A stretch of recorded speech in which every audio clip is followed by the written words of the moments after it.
welcome to the Lubber's Hole, which may or may not be a Patrick O'Brien podcast. I'm pretty sure, though, that you're with Ian. And with Mike. And one way or another, we're finding our way through the Aubrey Matra novels of that fella, Patrick O'Brien.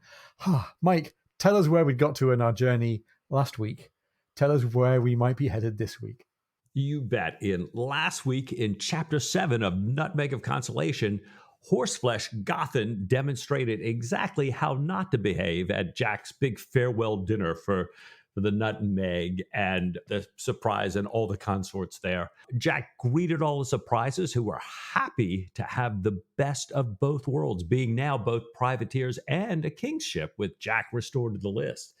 Stephen agreed to sell the surprise to Jack. That was a big moment there. Mm-hmm. And Martin had found scurvy aboard the surprise, and Jack had agreed, as we kind of left our heroes there at the end, to find an island to gather some fruit while they're on the way to Sydney. This time, our heroes do make that island fruit stop, but they find much more than expected there and leave with far more than fruit. There's blue water sailing, delightful guests aboard, tension between Jack and Martin, rats going cold turkey, self-medicating captains dissing the Irish, and that famous cold reptilian glare returns. Wow, like a lot to pack into this episode. So the newly reunited pair of friends, Martin and Stephen Maturin, are still going aloft to share their catching up on their recent naturalist adventures. While they're up there, a tropical island is sighted. First of all, just by the cloud above it, and then the island itself. Bondon has made some progress with these two characters, though. He's taught them to come up by the futtock shrouds like Christians. And if you're not sure what futtock shrouds are, O'Brien tells us in the rest of the paragraph as we read on. Reaching the top in this, the seaman's way, entailed climbing what was, in effect, a rope ladder, inclined some 55 degrees from the vertical, 55 degrees backwards, so that one hung like a sloth, gazing at the sky. Their movements were not unlike those of a sloth either. And but great to squeeze in a mention of a sloth right here. Right. Pullings also mentions that the Surprise, therefore, is the only ship where both of the medicos go aloft without using, wait for it, the Lubber's Hole. And Mike, we're going to miss them on their visits here. We are. Anyway, this landfall is a pretty neat one. They were expecting to see Sweetings Island, and Jack and Tom are really pleased that they got it pretty much dead on. There are a couple of references for where this may or may not be. Our old friend Tom Horn from Cannonade.net posts a little thank you to another Patrick O'Brien mapping enthusiast, Kerry Webb, who's a long-time contributor to the Gunroom, for placing this island as one of the Sonserol Islands. And if you go looking for Kerry Webb's maps, you might find it. We'll post out a link as well to help you all find those. So now that we've found this island, Martin wants to climb higher and get an even better view. Stephen wonders at his impatience. And this is by no means the first time, and certainly not the last time in these few chapters, that Stephen is starting to bump on other people and their little character flaws here. The impatient Martin says, well, I'm not as amphibious as Stephen or Jack. I quite like to set foot on land and draw strength from it. I like to be away from a surface that's in perpetual motion. And he doesn't like the idea that other folks are laughing and kind of cavorting while he, with relatively poor sea legs, has been flung into the scuppers. He says that he loves the voyages, especially their naturalizing, and he loves the fresh air as well, but on land, away from the orlop. And he loves being away from the doldrums. And we get a hint here of how long he might have spent aboard the formerly stinky Surprise in the fairly calm, depressing doldrums either side of the equator. After passing lots of interesting islands, when Tom had pushed the Surprise so hard to make the rendezvous, Martin now really wants to stop and see an island. He's really longing for something solid under his feet. And he wonders aloud to himself whether this island is going to be as poor and barren as Stephen thinks that it might be. Stephen's not really sure. He really hadn't heard of it before Jack telling him about it. Jack had told him that Jack's cousin, Admiral Carteret, had discovered the island when he was captain of the Swallow, sailing around the world with Captain Wallace. And they're stopping here so that Jack can make this stop, get this fruit, and stay out in what he judges to be the most favorable winds, the best way to sail to avoid reefs, and to really stay pretty much blue water sailing the rest of the way to Sydney. Now, Martin is very disappointed. He'd hoped they'd see Papua New Guinea. He hoped they'd see the Great Barrier Reef. And Stephen says that Jack's cousin found very little of natural interest on the Sweetings Island, that he had discovered, other than some of the fruits that would interest them, and some amiable inhabitants living along the island's single cove there. Now, Martin wonders if they'll see sirens here. And I get kind of caught up from sirens. Martin believes in sirens, and here we're back to sirens as Stephen points out. Again, a little bit irritated with Martin. There are only, as I've only told you a dozen times, their only Pacific sirens are Steller's sea cow in the far north and the dugong, down around New Holland here. So we do get, like you said, Ian, these little bits of tension here with Stephen and Martin. We got perhaps some coming up with Jack and Martin here. But this Philip Carteret, real character, maybe perhaps not Jack's cousin, but right, real character. Yeah, Mike, that's right. Philip Carteret. He would have been a fairly old man by the time the characters are talking about him here. He was an 18th century naval officer, made post captain in 1771, a rear admiral in 1794. Went around the world as a lieutenant with Captain Jack Byron, that's Foulweather Jack, who we've heard about before, aboard HMS Dolphin, and again with Wallace, when Wallace was the captain of the Dolphin. That was in 1767. Carteret's own command, HMS Swallow, had become separated from Wallace, and in the course of that, he discovered a large number of South Sea islands, not including this fictitious Sweetings Island. But he spent a lot of his life fighting unsuccessfully to get recognition in print and from the Admiralty for his discoveries and South Sea exploration. You can get that just like we did from the Patrick O'Brien Muster book, and it's a nice example of a nice realistic reference, spot on for the time and for exploration in this particular part of the Pacific. Now, after dinner, Jack and Stephen are talking about Martin in his absence, and there's a little bit of a theme all the way through this chapter here. There's what you might call a hint of reservation, and maybe worse, between Jack and Martin. And Jack describes to Stephen how this guy, Nathaniel Martin, is an easy man to respect, but a hard man to like. And Jack, as ever, the kind of social peacemaker, undertakes to invite Martin to dinner and try and make amends a little bit here. So the next day, as they stand in for Sweetings Island, they're moving in the daylight to be sure of a clear view for their passage.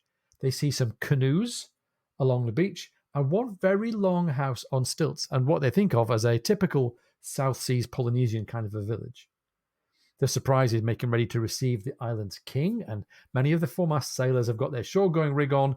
They've got together some gifts that they are pretty sure are going to delight South Seas women, and these gifts include nails and bottles and pieces of looking glass.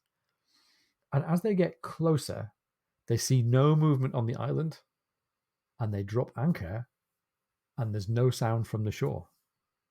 Jack asks if it seems to be strangely quiet here. Stephen says, well, it does seem uninhabited, but he reports that 3 sharp-eyed men have already reported seeing young women in grass skirts on the edge of the granary. So, as is ever so, there or not, we saw them, right? Martin says perhaps everybody's assembled in the grove for a religious ceremony. And he adds, nothing more numinous than a grove, as the Hebrews know, says Martin, And I'm like, this just, it's yet another one of these Patrick O'Brien's just dropping this sentence in, having religion as one of my majors. Numinous was, I wrote a lot about the numinous, but I thought if I hadn't been, I never would have stumbled across this word. But I love this idea of numinous, something that has a strong religious or spiritual quality, suggesting the presence of the divine. So well done here. Yeah. So I think, given how strangely quiet it is, Jack has Bondin and Wes bring along muskets, keep them hidden. He has the ship's broadside ready in case of trouble. And they all get in and read as the midshipman, leads the boat to shore. And as they walk into the island, Reed goes off to look at the canoes that they're passing there, and he comes running back pale, says there's something horrible dead lying there. He thinks perhaps it's a woman.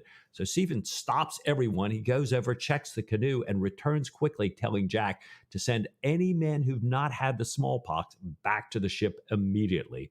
He verifies that Reed has never had smallpox, so he has him bathe in the sea, sit alone, has his clothes burned, and then he sends him back to the ship for the loblolly boy to wash him all over in vinegar and cut off his hair before he goes aboard the ship. And it's very clear to Stephen's mind that this is what's happening, but it comes as a shock to us because we weren't really expecting it. And really quickly, we're deeply into the horror of the situation here. Stephen and Martin and Jack go to the Longhouse, the big kind of ceremonial kind of headquarters building in this village. And the text says, Jack walked deliberately after Stephen and Martin, hating each step. He expected something very unpleasant, repulsive. But what he saw and what he breathed as he followed them up the ladder and into the buzzing twilight of the Longhouse was far, far worse. Almost the entire village had died there. And amidst this horror, outside, they notice some of the things that have been going on, in and around this terrible smallpox outbreak that's happened in this village here. Stephen says, you're right, they were gathered outside for a religious ceremony. He points to some of the skulls that are outside. He believes that the poor souls outside had been sacrificed to preserve the tribe. And Jack, noticing that there are axes nearby that had clearly been brought there by a whaler, expresses a little bit of indignation that it was whalers who brought this disease to the island. And Mike, I was really chilled by this. First of all, the writing is really evocative. A buzzing twilight really, really sets me on edge. And I feel this really, quite viscerally, much more really than I felt Stephen's indignation in the scene that's going to come at the end of this chapter that we're getting to here. And looking back, I noticed this juxtaposition. We had the jollity of the surprises seamen waiting for a run ashore, juxtaposed next to the realization that it was a whaler's crew who brought this disease. And the whaler's crew must have come ashore with the same mood and the same kind of high spirits and good intentions as the whalers. And, once again, pleasure and disaster are just a hair's breadth apart. And it's really, really chilling. Right. Yeah. I kind of had this, it's certainly a different story, but this Lord of the Flies kind of, feeling the buzzing in here. Yeah. Well, Stephen has Jack and the hands gather coconuts near the shore. He says, you guys stay here, do this. Martin and I are going to go inshore to find the fruits and plants that we need for the scurvy. But he warns them, don't stay around in this mephitic atmosphere. As soon as you're done, you head back to the ship. And by the way, have the boat scrubbed with vinegar by men who can show their pockmarks. So make sure nobody who has not had smallpox gets around the boat. And then Jack says, he'll send another boat back for Stephen, and he'll make sure that they're crewed by men who have had smallpox in the past here. Martin and Stephen, head inland and upwards, and they're finding these enclosures. And when they go inside, they find that there's bananas growing there and vegetables and taro, what Stephen calls a famous anti-scorbutic. So, something that they're very much looking for. They've clearly been planted, but they're like in no order here. And as they climb higher on the island, there are all these additional enclosures that they pass. And they're looking at plants. They're doing kind of their naturalist thing and mollusks. And they hear a sound like a woodpecker. And so they follow this sound through the woods. And Stephen's kind of looking through these flowers and trees and everything. And he thinks that he sees a small black ape. And after a little bit of time, he whispers glabrous to Martin, meaning, if this ape is free from hair or down, it's smooth skinned. So I think they're getting kind of excited. This is, come upon this all the time. And then a second one comes out from behind the orchids.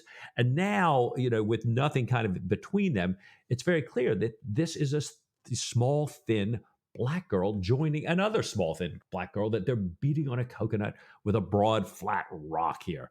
So Stephen, and I love this, Stephen kind of coughs to sort of let them know that they're there. And then he and Martin, at Stephen's suggestion, sit down, turned away from the girls as if they're taking no notice of them. He did see, and he mentions quietly to Martin that the children are well over the disease, so they think there's nothing to risk here. And then Stephen, after a little while, holds out a hand and asks if he can help. And they kind of recognize the gesture.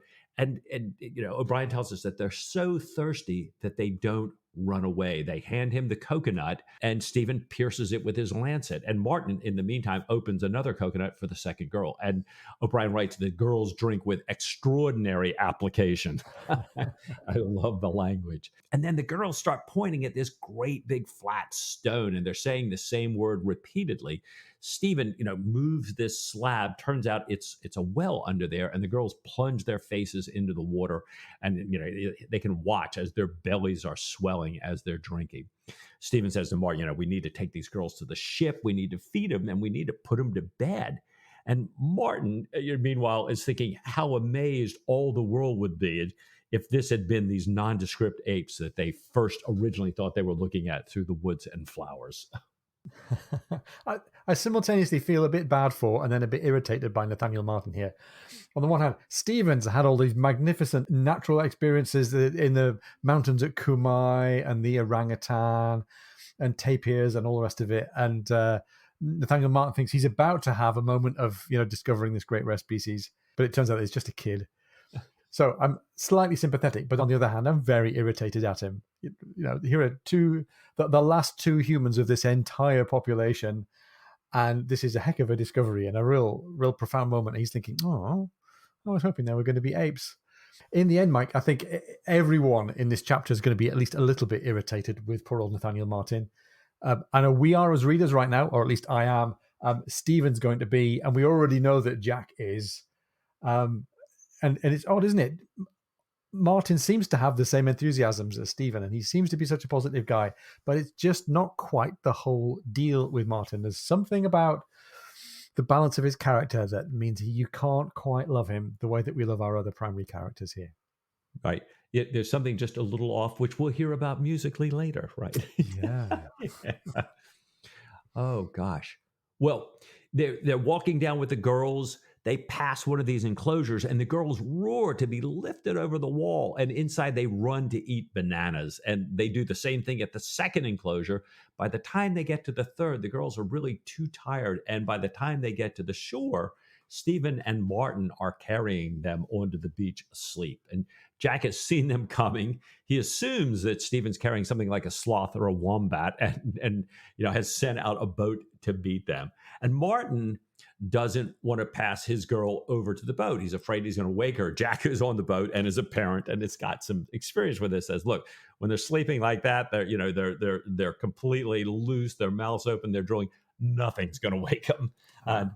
And he's, I haven't sort of inserted it here, but he's almost a little bit chiding Martin, like, you obviously don't have any children. So again, we get a little bit of that flavor here. Oh. So back on board, Jack sends for a character who rejoices in the name of Jemmy Ducks. Now, Jemmy Ducks is his job title, strictly speaking. His first name's not Jemmy and his second name's not Ducks. He's the keeper of poultry and also sometimes rabbits and larger animals. Turns out he has a real name. John Thurlow was the name he was baptized with, but he's Jemmy Ducks to the whole crew. And Jemmy Ducks, by night known as John Thurlow, has daughters, and this offers him a unique qualification to help out with the situation with these two girls here. He says he has 4 daughters among his 8 kids, and he's used to their ways. And he says that's why he signed up to go to sea. And which of us hasn't thought that on the odd occasion with daughters? But there you go. Jack puts him in charge of the girls and asks to have them washed up, have them covered with the doctor's ointment, and their hair cut off so that they can be, they can all be sure that they're definitely not infectious and they're definitely cleaned up there.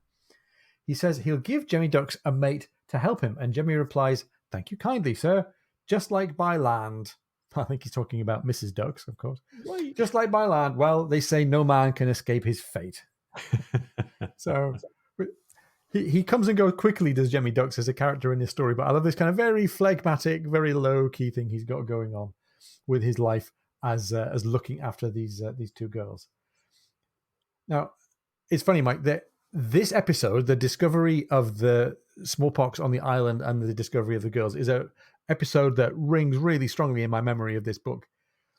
And there's also a scene at the end of this chapter that we'll come to that is a really strong, vivid recollection that I have from reading this book.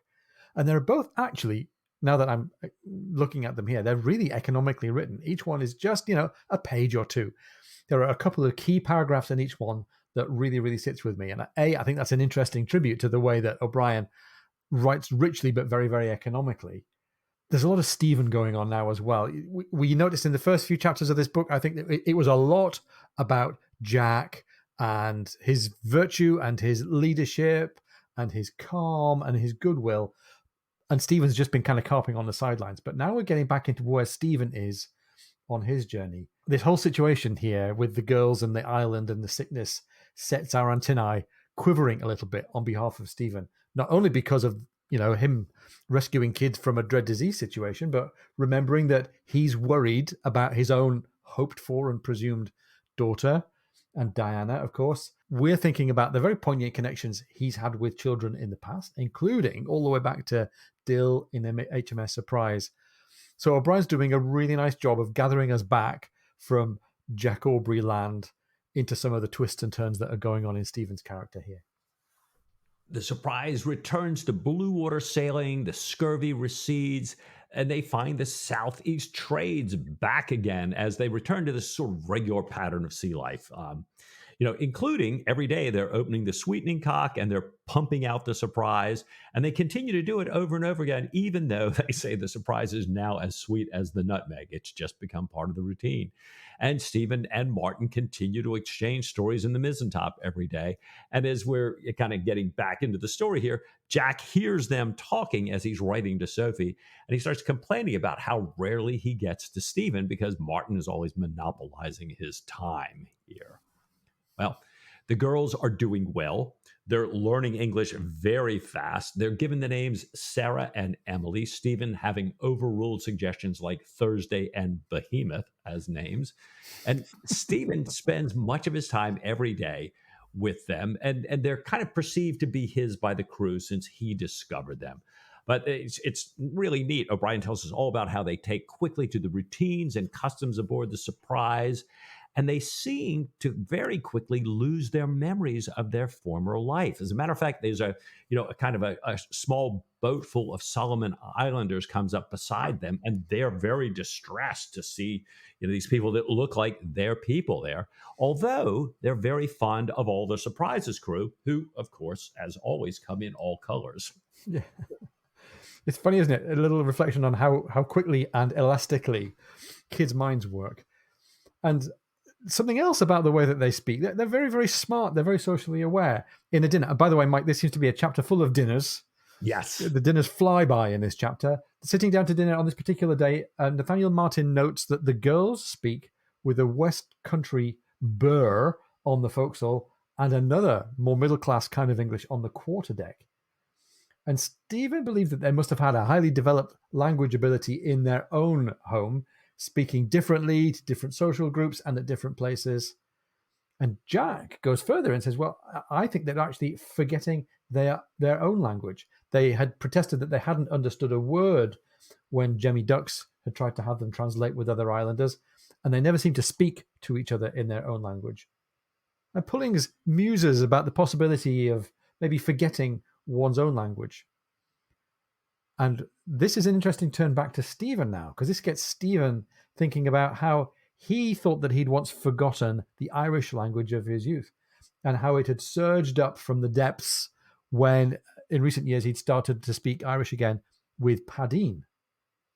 And that gets us to a reflection of how much Stephen is hoping to find Padine in New South Wales at the penal colony and to see what can be done for him.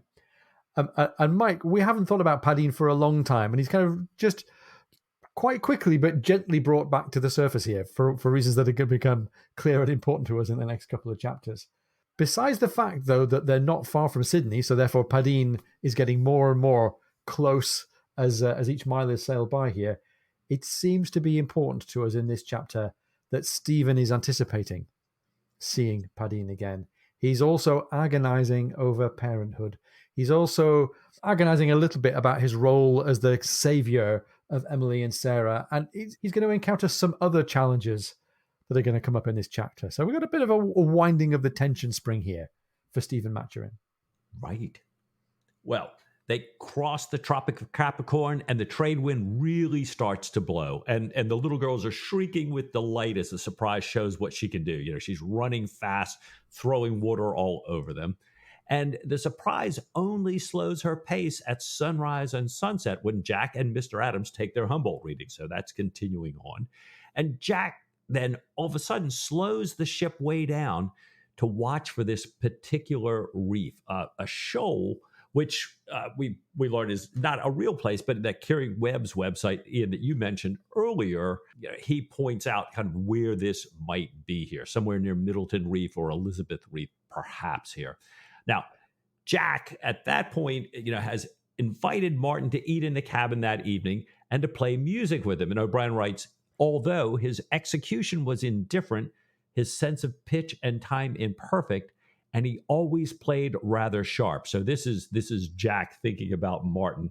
Now, Ian, you've got a great reference for the fact that, we said Martin was a little off here and playing sharp.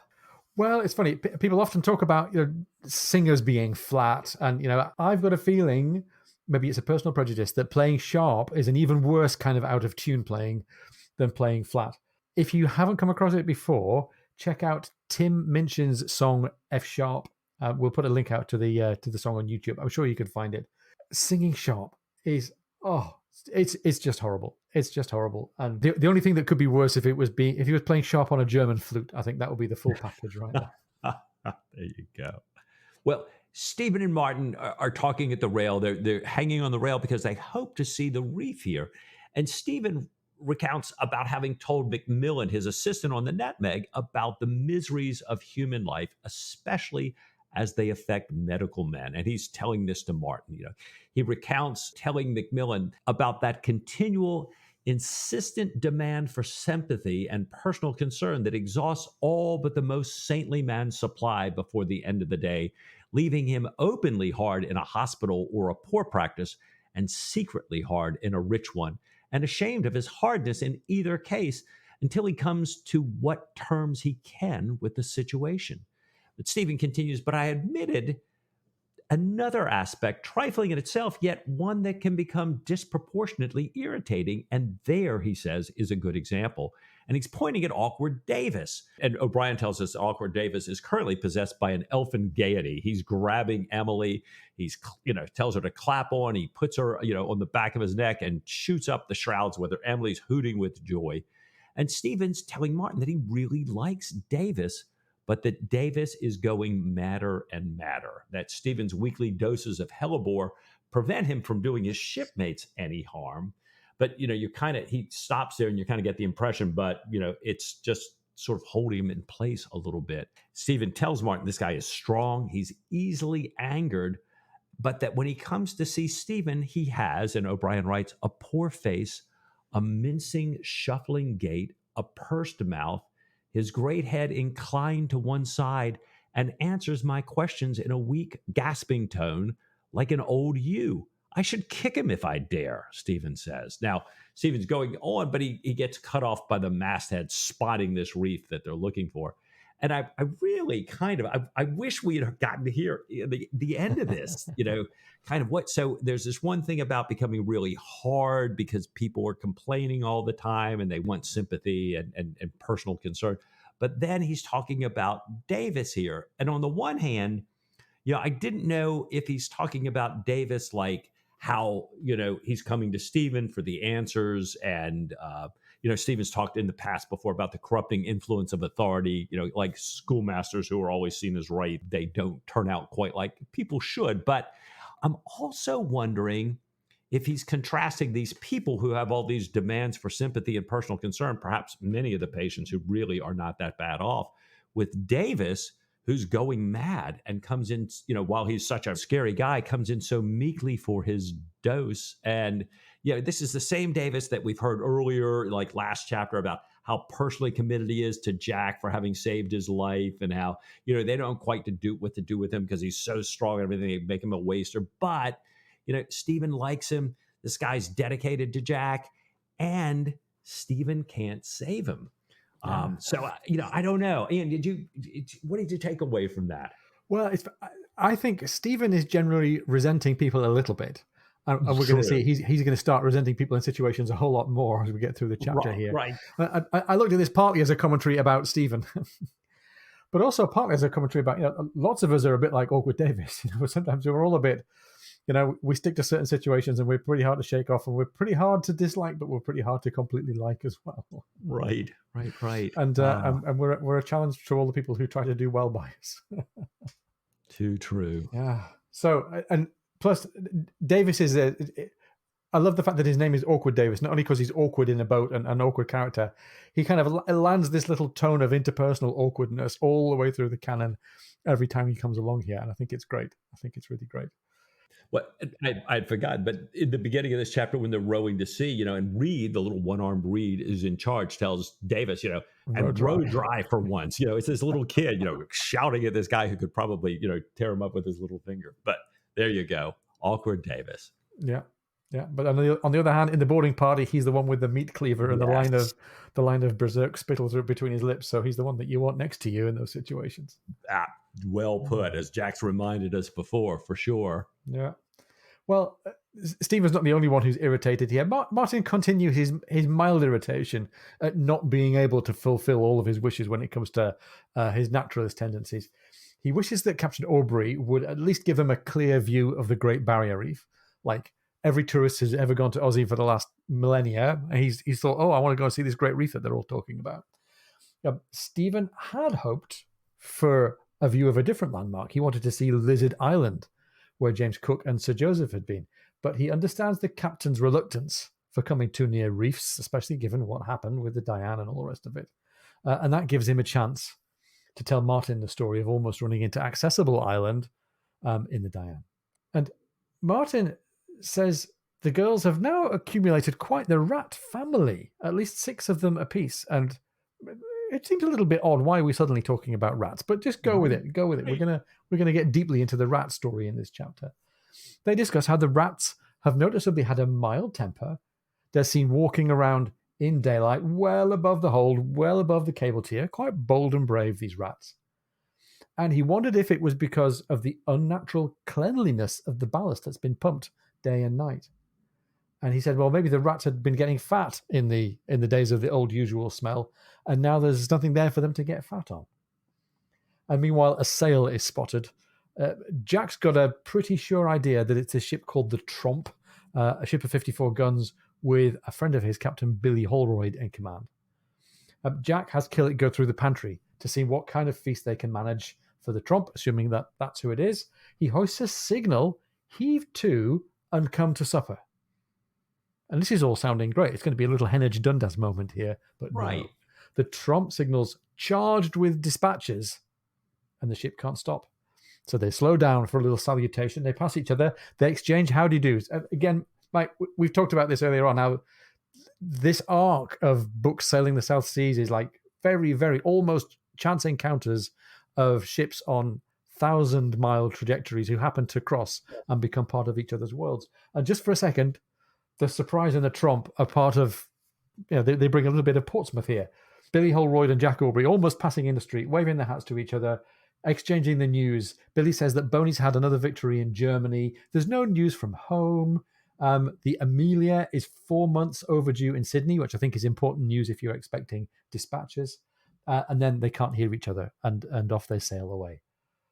And Mike, we looked for the Tromp, HMS Tromp. That sounds like that could be an interesting reference to dig into. What do you think? Well, it was a real ship. It was a Dutch-built ship, just as they said this one was. Now, here we've got it as a 54-gun. The actual one was a 60-gun ship, captured from the Dutch in 1796. But in real life, it was sent for harbor duty in 1799, so well before the Nutmeg of Consolation timeline here.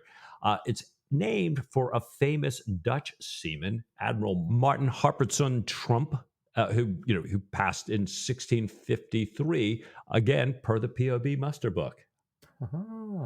It's turned out to be quite the resource for us lately, hasn't it? Yeah, for sure. Well, at dinner, Jack says he's sorry they won't get to hear Captain Holroyd's true tenor, so rare in a service requires captains to be roaring at everybody constantly. He hopes Killick will have found some good things in the pantry. And then he's obviously he's hosting Martin, and this is going to be a great feast because it was going to be with the captain from the Trump. And he asked Martin, he says, wait, I've been pouring you Madeira, but I remember that you'd rather have sherry. And Martin says, no, the Madeira is fine. Actually, it's given him the appetite of a lion. And they all are wondering what's keeping Killick. Usually he's, victuals us up long before this.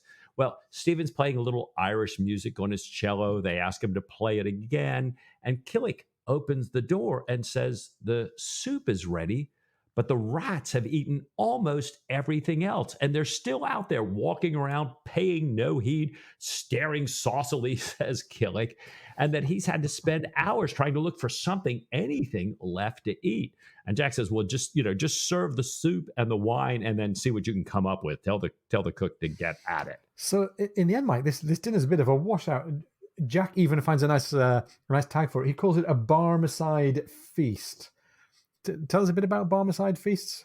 Well, it means a feast that's illusory or imaginary, and it comes from the tales of the Arabian Nights. There's a prince called Barmaki who gives a beggar a feast of ornate but empty dishes. So, oh wow, okay. It's funny. I read the word barmicide. I thought that sounds like it might be a kind of a biblical thing, like an Old Testament thing, but no, it's an Arabian thing. Right, well, it sounded like a poison to me. Right. Yeah. There you go. Right. Well, Jack is prepared to write off the meal as a bit of a dead loss, therefore. And Martin says, not at all, sir. There is nothing I prefer to... he hesitated, trying to find a name for salt beef, 18 months in the cast, partly desalted, cut up very small, and fried with crushed ship's biscuits and a great deal of pepper. To a fricassee. And bless him, Martin's trying quite hard to be obliging, naming this as a fricassee. He's working really hard, I think, at his relations with Captain Aubrey here. So, Mike, it's a funny kind of halfway point in the chapter here. We've made some great progress in bringing Emily and Sarah aboard.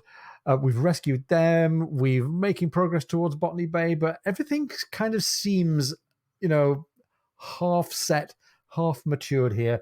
Maybe the same goes for our episode. Maybe we should all pop indoors and see if there's a bit of fricassee ready on the stove and perhaps come back after a short break.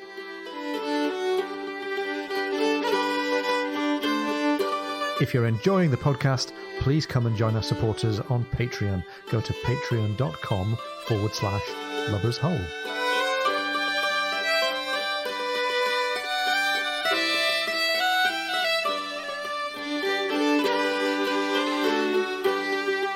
Welcome back. Before we get into the second half of the episode, Mike, I want to do a couple of parish notices. Here we go. In the spirit of Parson Nathaniel Martin. First of all, we haven't done this before, but we want to say a big hello to all of our listeners on YouTube.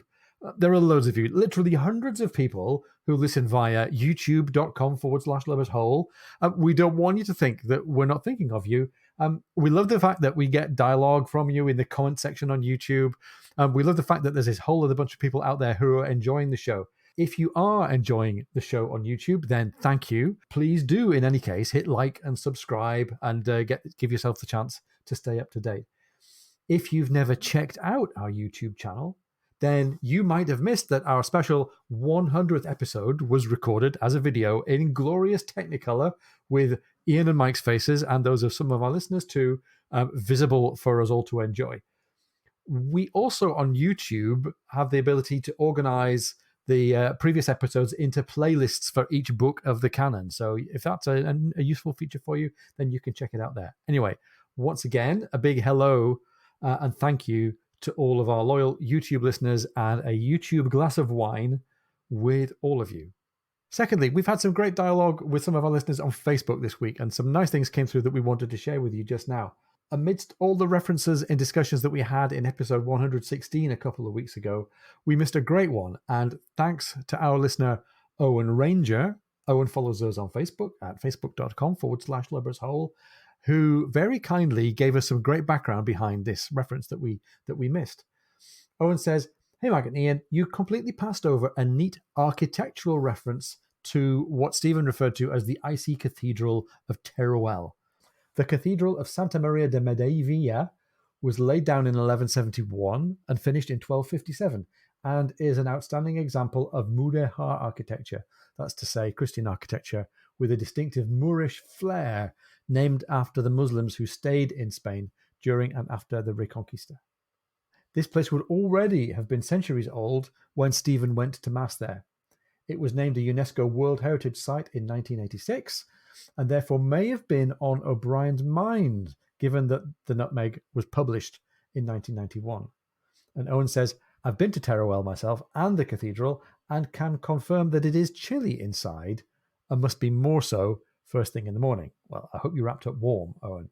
Interestingly, the cousins who went to daily mass in Teruel could not have lived in the castle that Stephen inherited from Don Ramon, because we know from previous context that that castle is hard up against the Pyrenees and the French border, whereas Teruel is much further south, closer to Valencia. So it turns out Stephen really did spend a lot of his childhood shuttling around Catalonia. So thank you, Owen. Great observation.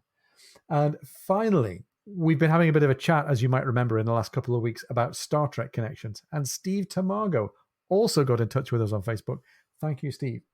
Steve says, I nodded at your collective assertion that the reference was likely a coincidence and Patrick O'Brian couldn't have seen Star Trek until in the very next topic, when in the very same conversation in the book, Jack and Stephen have an in-depth discussion about Botany Bay. This was, of course, the name of Khan Noonien Singh's ship, in which Kirk found him and his crew adrift and asleep in the Star Trek episode Space Seed. Those of you who are Star Trekkies are all nodding along at this point and going, oh, yes, I remember that one. Those of you who not, your eyes are rolling back in your head, but tough. We're going to enjoy it. Steve says, I've always thought that the relationship between Jack and Stephen is very much like that of Kirk and Spock/McCoy. We completely agree with you, Steve. With Maturin taking on some of the characteristics of both iconic characters. Yeah, 100%. And perhaps, just slightly more perhaps, our esteemed author might have caught some syndicated reruns at some point. Probably not, says Steve, but it's something to ponder whilst waiting out the dog watchers. Very, very good. I mean, it's not a big stretch to think of colonizing/convict type people sent away being on a vessel named after Botany Bay. But still, we love your instinct for a coincidence, Steve. Thank you very much to both of you for getting in touch on Facebook. Mike, that about covers it for Parish Notices. Let's get back to the episode. Back in Chapter 8, a few days after that unsuccessful feast with Martin and a couple 100 miles from Sydney, Stephen goes to the storeroom to replenish his coca leaves. Now, he's packed more than enough to get him to Peru. Now, these leaves are packed in a wooden chest covered in Javanese brasswork, and he's really not worried about the strange confidence of the rats that there's been, because there's no food in this storeroom. There's wine, of course, sealed in glass bottles, books, cold water clothing, and this chest with his leaves. But he finds that the rats have gnawed through the floor plank and then through the bottom of the chest, and in fact have gotten in and have eaten all the leaves, all the leather that they were packed in, so that had the scent of the leaves, and there's only rat dung left in this chest here. Wow. A group of rats, he reports, are standing right outside his lantern light now, waiting to get back into the chest. Stephen presumes to gnaw any wood that smells anything like coca leaves. So these rats are really jonesing here on this supply of coca leaves here. Well, Stephen leaves, heads straight to the sick berth with the thought of putting all the herbs and portable soup into metal boxes. And he tells Martin, what's happened with the rats. And then Stephen remembers that, a little while ago, he had spilled some of his leaves in his room and hadn't cleaned them up, thinking, I've got plenty, I'll just leave them there. And that the rats had probably gotten them. And once they'd gotten that taste, they'd used all their powers to get a little bit more. So this is our official reminder. Just say no. Don't get that first taste, right? So Stephen then attributes all of this, strange behavior of the rats, wandering so openly on ship, to probably when they're in this euphoric state with the coca leaves, and then when they're off of them, vexed, they're attacking the captain's pantry. So he's saying this is all due down to the coca leaves here. Now, Martin hopes that Stephen will not be vexed like the rats have been vexed at, losing this entire supply. He says, I hope it doesn't affect you the way it does some people when they have no more tobacco. And Stephen, in our true Stephen way, says, oh no, coca leaves don't cause a vehement addiction like tobacco. And I think to myself, Stephen's spoken like a true addict. Well done. Yeah. Well, it's great. Sometimes in Patrick O'Brian, these questions are raised and then only addressed paragraphs, pages, chapters, or even books later. In this book, the question is raised, and the very next line of the text starts to tell us the answer.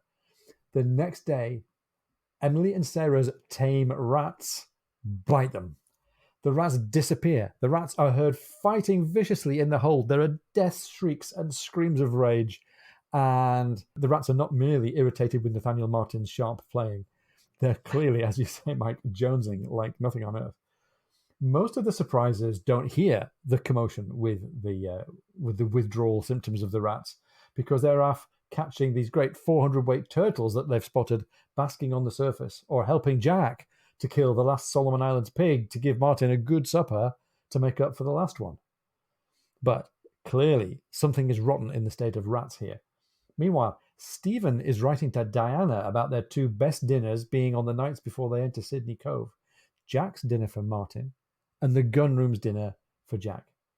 He describes in the letter how the rats have become slaves to the coca, have been deprived of the leaves, and now they lack fear and they fight and kill one another. Stephen reflects on his own state a little bit. He says, well, I haven't killed anyone or desired to, but he notices that he's eating exorbitantly, he loves smoking, and is always falling asleep, which is the opposite of his behavior when he's under the influence of the leaves. So he's really looking forward to getting to Sydney in a couple of days. He's looking forward to hearing from her, and he's hoping to replace his leaves. He doesn't want, he says, to be reduced to the state of the rats. Well, we'll see. So he's referring to these two feasts. Mike, tell us about these feasts and how they went.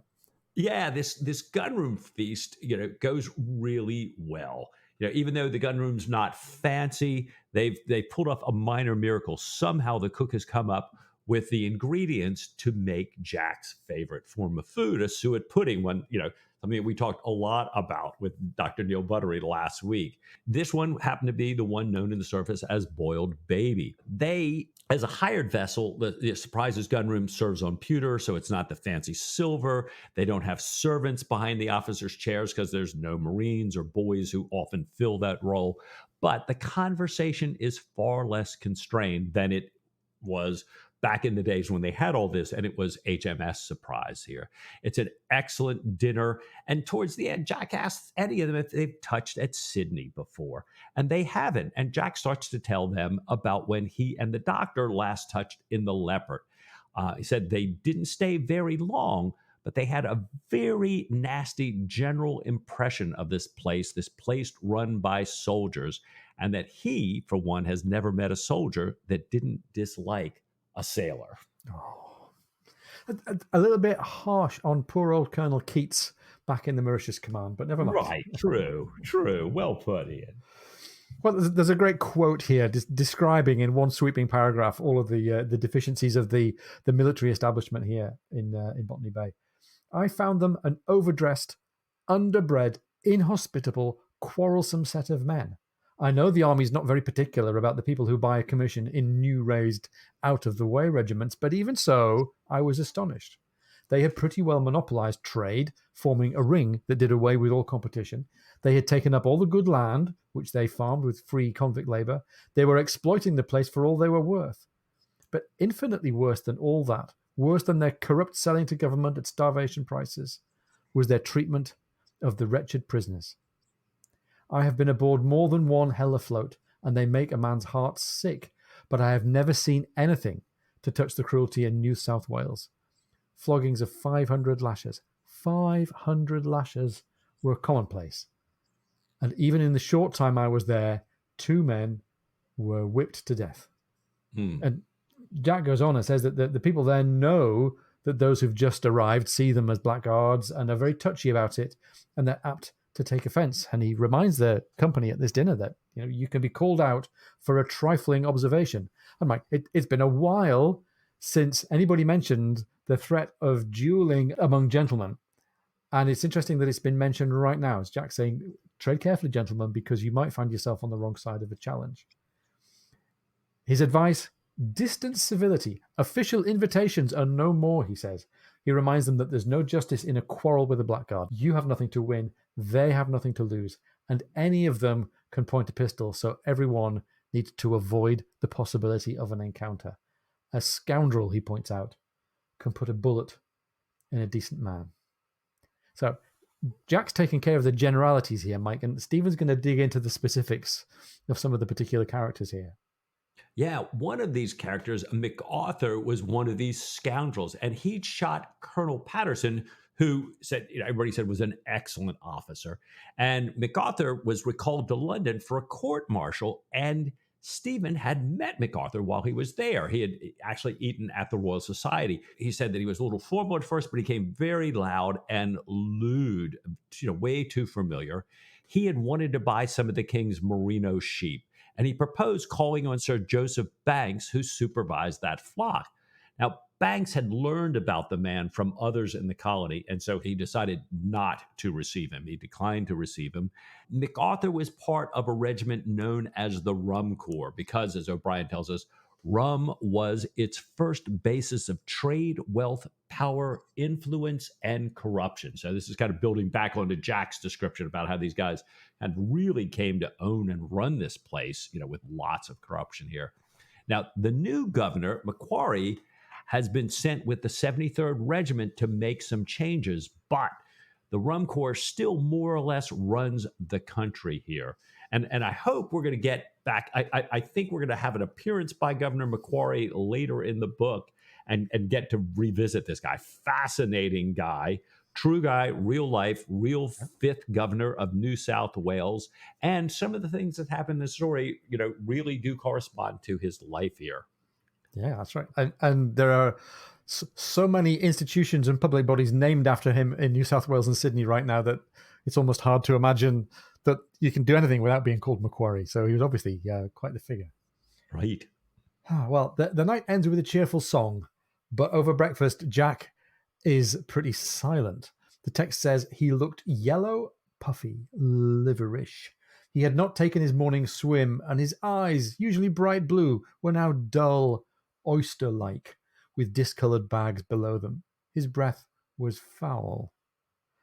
And Mike, oyster-eyed is a term normally given to either Hanoverian kings or army officers in these books, so it's not a pleasant association for Jack. Bondon, thinking that Jack is recovering from dinner, asks Killick if the doctor was also drunk. And Killick says he wasn't, but he wished that he had been. It would have made his crabbedness more natural. So people are starting to notice that there's a bit of an edge to Stephen at the moment. He wonders what's come over Stephen. We get some more examples of this edginess. He had spanked, corporally punished Sarah and Emily, and he had somehow, we're not given the details, checked Joe Place cruelly. And Stephen's clearly not himself. And as we're all speculating here on what might be the origins of Jack's hangover and Stephen's grumpy mood, Jack thinks he's found the reason. He says, I'm not sure that the gunroom's turtle was quite wholesome.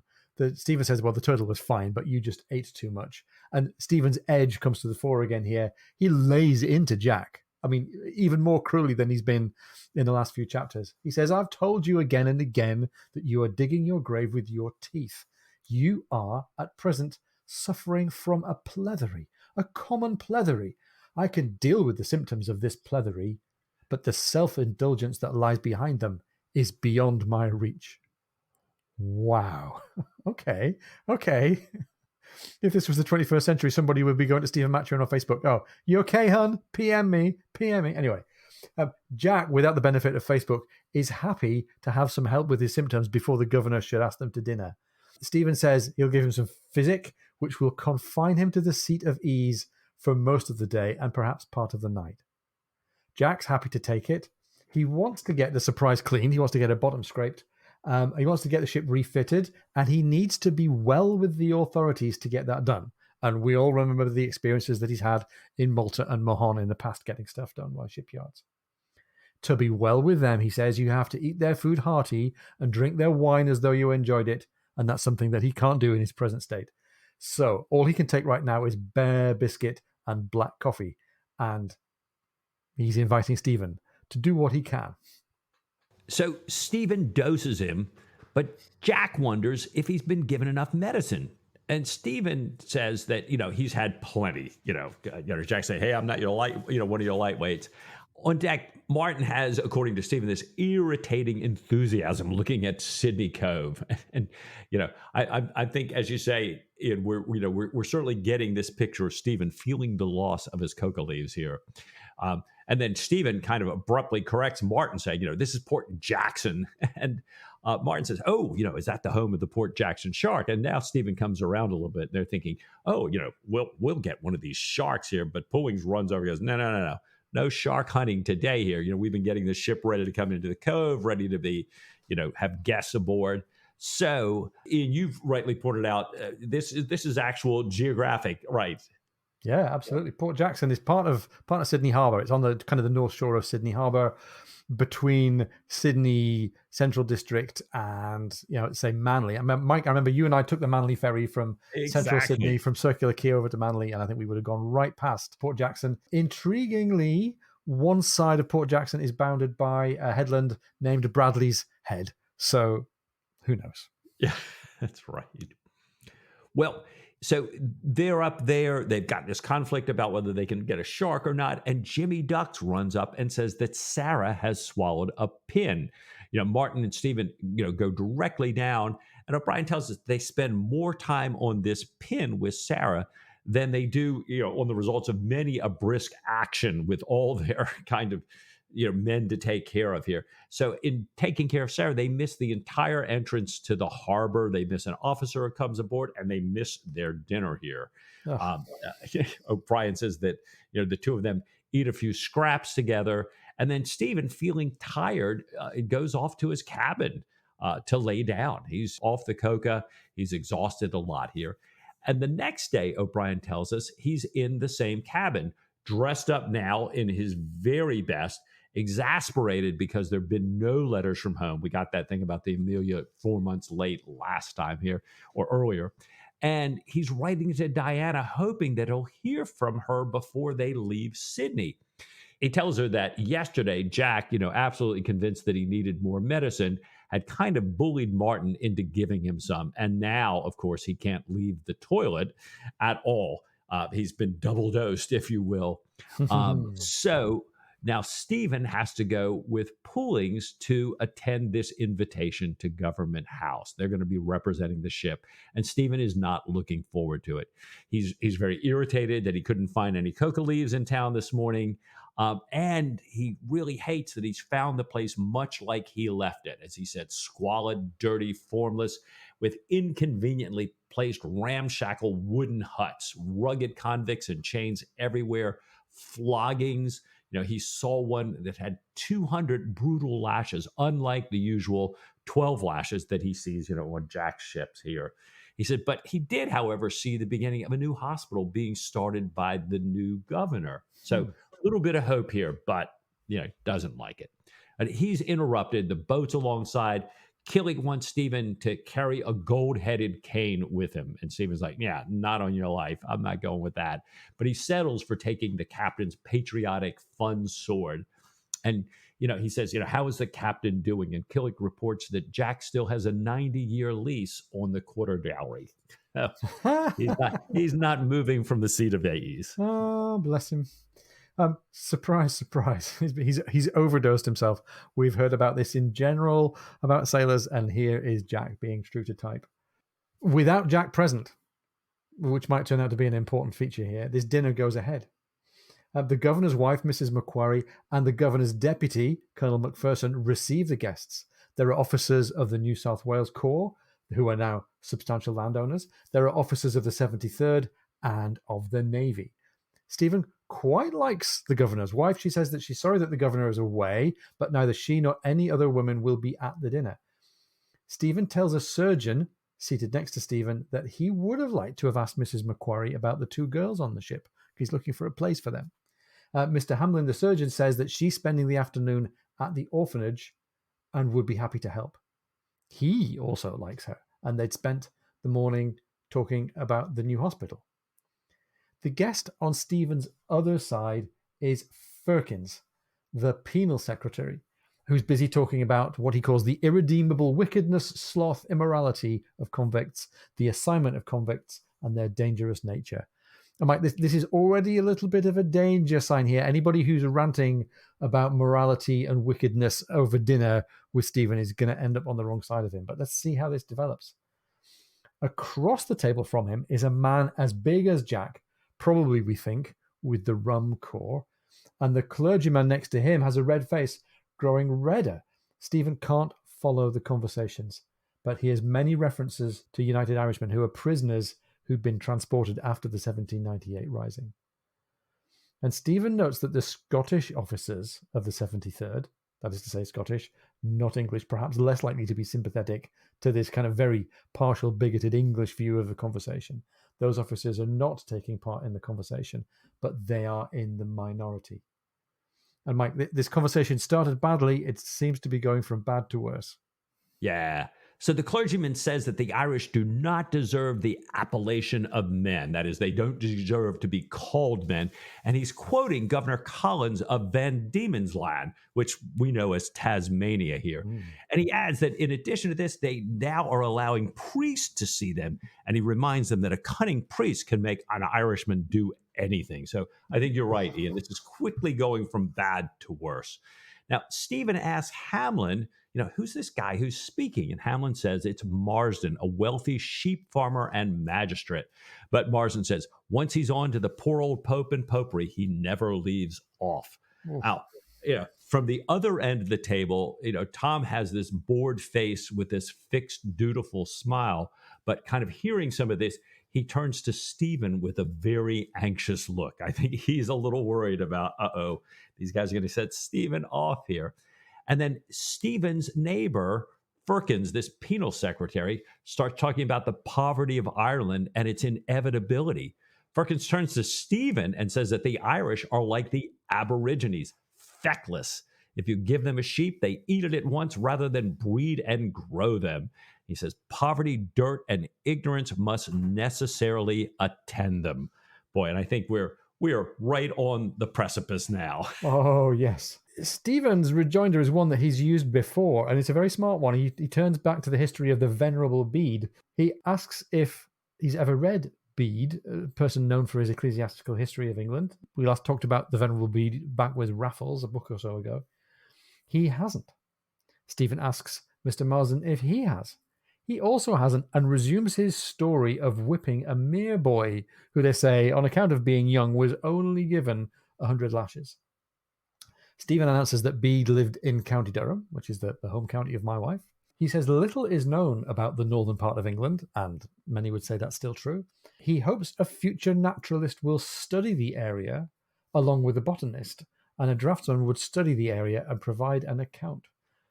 Stephen, very, very carefully choosing his words, says the manners of the wild Aborigines, their superstitions, their prejudices, their sordid way of life will extort from him many useful reflections, and his draftsman will portray the ruins of the great monasteries of Wearmouth and Jarrow, the home of the most learned man in England 1,000 years ago, famous throughout the Christian world, and now forgotten. Such a work, he says, would be well received. It's great that he's under control like this, Mike, but Stephen's shooting his rejoinders like 1,000 yards above the heads of these drunk, ignorant dinner guests. The guests are completely silenced by this. The big man opposite Stephen finally says, "There ain't any Aborigines in Durham." And in a little aside to fellow people from the northeast, well, you may well say that about County Durham, but I'm pretty sure there are parts of County Durham where they still eat missionaries. Anyway, never mind. The learned guests try to explain what Stephen meant, that Aborigine doesn't mean just an Australian Aboriginal, it means anybody who's an original native. Stephen says inwardly, "Let me not be a fool. God preserve me from choler," and back to the whole story of black bile, of which had got Goffin into trouble in the last chapter. But the flow of talk from the other end of the table sweeps the incident into the past. Well, Hamlin tells Stephen that the man across from him, Captain Lowe, has imported Saxony Merinos to make a new sheep crossbreed. He tells him this is the richest man in the colony. At that time, the flogging parson starts savaging the Pope again, saying he was thinking of the king's Merinos of the Spanish breed, and Captain Lowe then joins in. Hamlin says that Dr. Martin has seen the king's flock, and Stephen says that Sir Joseph Banks was kind enough to show him. Lowe doesn't like Banks and wonders why in the world he stopped MacArthur from getting any of the king's sheep. He says, maybe it was because he's from the colony. And Stephen says, no, Sir Joseph Banks supports the colony, but he might not have thought a man with MacArthur's antecedents a desirable acquaintance. And also, MacArthur was in London being court-martialed for dueling, and Sir Joseph strongly objects to duels. Lowe is silent, but mutters occasionally undesirable acquaintance. Wow.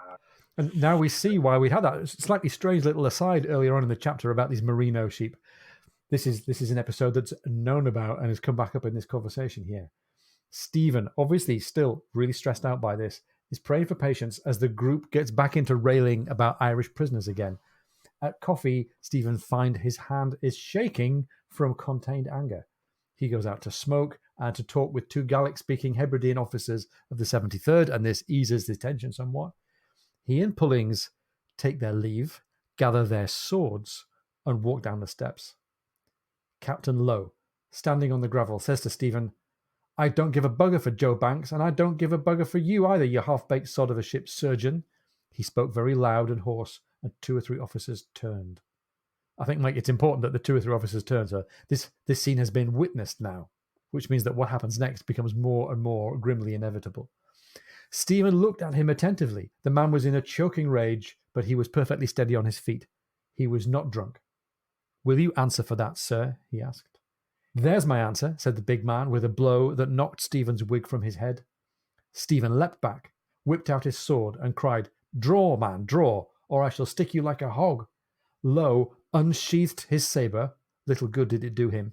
In 2 hissing passes, his right thigh was ploughed up. At the 3rd, Stephen's sword was through his shoulder, and at the issue of a confused struggle at close quarters, he was flat on his back, Stephen's foot on his chest, Stephen's sword point at his throat, and the cold voice above him saying, Ask my pardon, or you are a dead man.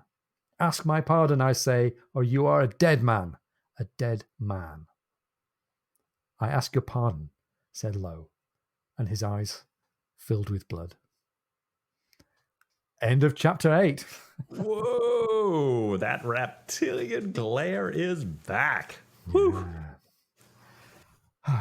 So this, like I said, Mike, at the beginning, this is the other big memorable scene from this whole book that sticks with me. I can remember the lines. I can remember my visualization of Stephen going at this guy. And these are both really, really kind of memorable set pieces for me. I enjoyed it in the sense that I was right behind Stephen, listening out for all these bigoted slights and insults that he's taking. But at times when I've read it quickly, I haven't always completely seen how Stephen got there. I mean, it's not the first time he's been trolled by anti-Irish bigotry from a drunken soldier. But this isn't just trolled for being Irish, Stephen. This is financially impoverished, family distanced, Padine missing Stephen, and even more importantly, this is Stephen jonesing on cold turkey from his coca leaf withdrawal. So this guy Lowe never stood a chance. Really, really great scene. Yeah, and he's this great big guy who hits him in front of witnesses, like you say. I mean, we know how we've talked before about the difference between English dueling and Irish dueling. Yeah, this is it. Like, yeah. I'm sure as much as I kind of get it, especially as you say, given where Stephen's head and emotions and everything are right now, I'm certain Jack is not going to be happy. There's nothing, that quite wins over the authorities as defeating their richest citizen who also happens to be an officer in a duel on the first day at shore here. So I'm not sure what this is going to mean for the Surprise getting cleaned and refitted, for the Surprises going ashore, for getting really anything done here, in New Amsterdam. Now, I also am kind of wondering. I know Steven's very interested in seeing what he can do for Padine here, and now he's just been sitting next to the penal secretary. I'm, Yeah. I'm kind of thinking, yeah, this is, we're not going to put Steven as the head of HR at the moment here, or the head of our negotiations group. No. He's not doing himself any diplomatic favors at all. So can he pull something out of the bag for Padine? Can Jack pull something out of the bag with the authorities ashore despite this episode? They've both moved on in the world a little bit since the old days. Maybe they've got what it takes, or maybe they're going to get stuck amongst a resentful bunch of shore-going people. Mike, there's 2 or 3 chapters left here. There's still a lot to play for. Definitely. Lots of questions to answer. What do you say next week to just a little bit more Patrick O'Brien? Oh, with all my heart.